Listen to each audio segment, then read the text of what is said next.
दोस्तों नमस्कार, मैं डॉक्टर राकेश पूनिया आप सभी साथियों का हार्दिक स्वागत अभिनंदन करता हूं। आज बच्चों एक छोटा सा टॉपिक ले रहा हूं सर्जरी का। किसका ले रहा हूं बच्चों? सर्जरी।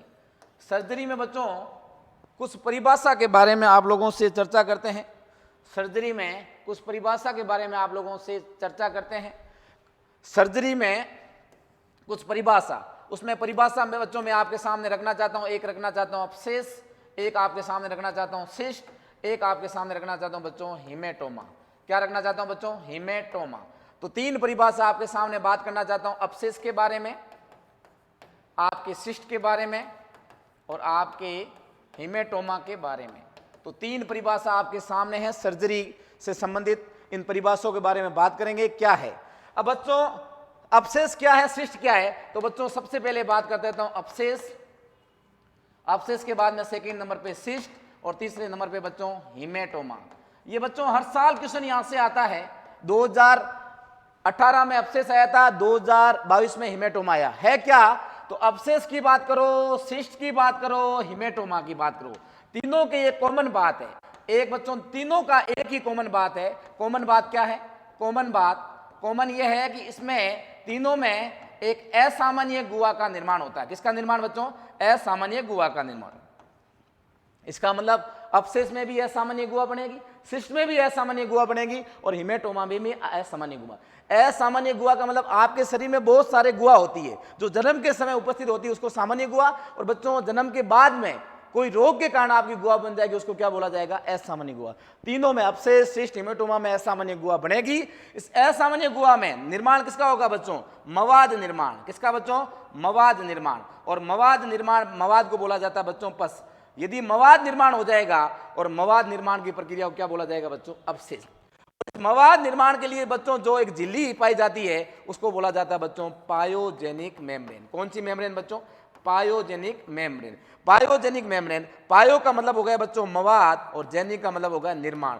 मवाद निर्माण करने वाली जो आपकी झिल्ली है, मवाद निर्माण करने वाली झिल्ली है, मवाद निर्माण करने वाली जो आपकी झिल्ली है, उससे बच्चों आपका यदि मवाद निर्माण होगा, इस चीज को क्या बोला जाएगा बच्चों? अब्सेस। तो बच्चों असामान्य, शरीर के अंदर असामान्य गुहा जिसके अंदर मवाद का निर्माण होता है और इस मवाद का निर्माण पायोजेनिक मेम्ब्रेन के द्वारा होगा, उसको क्या बोला जाएगा बच्चों? अब्सेस।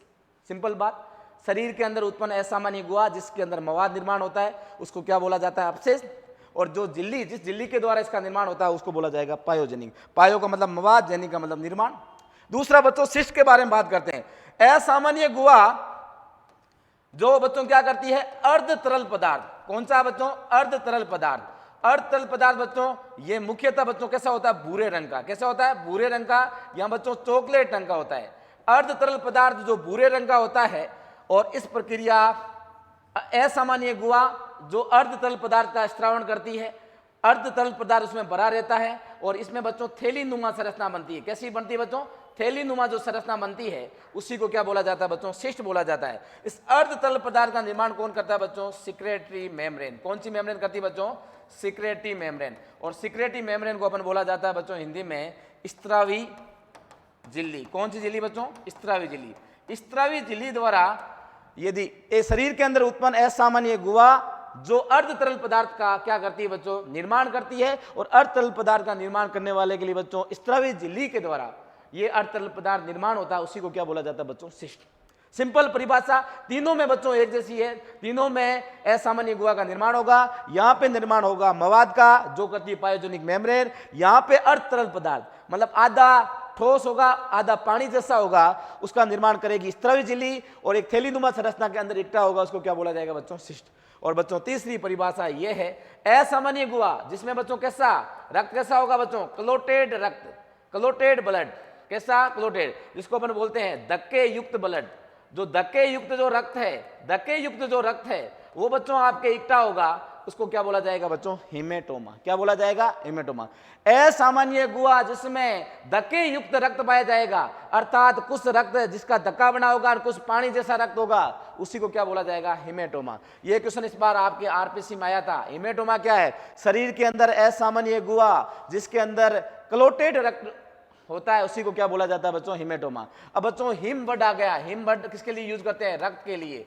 रक्त के लिए यूज होता है, तो सीधा पता चल गया कि भाई शरीर के अंदर असामान्य गुहा जिसमें क्लोटेड रक्त पाया जाएगा, उसी को क्या बोला जाएगा बच्चों? हेमेटोमा। सिंपल परिभाषा अवशेष, सिस्ट, हेमेटोमा क्या है? शरीर के अंदर असामान्य गुहा जिसमें मवाद निर्माण होता है, अवशेष कहलाता है। मवाद निर्माण वाली जो झिल्ली है जिसको बोला जाएगा पायोजेनिक मेम्ब्रेन। शरीर के अंदर उत्पन्न असामान्य गुहा जिसमें थैलीनुमा संरचना के अंदर अर्धतल पदार्थ इकट्ठा होता है, जिसका निर्माण स्त्रवी झिल्ली द्वारा होता है, क्या कहलाता है? सिस्ट। शरीर के अंदर उत्पन्न असामान्य गुहा जिसमें धक्के युक्त रक्त होता है, उसको क्या बोला जाता है? हेमेटोमा। तो इस क्लास में आपको एक छोटे से 3 परिभाषा बताई है जो हर साल एग्जाम में आती है, अवशेष, सिस्ट, हेमेटोमा क्या है। तो इस क्लास में इतना ही। धन्यवाद। जय हिंद।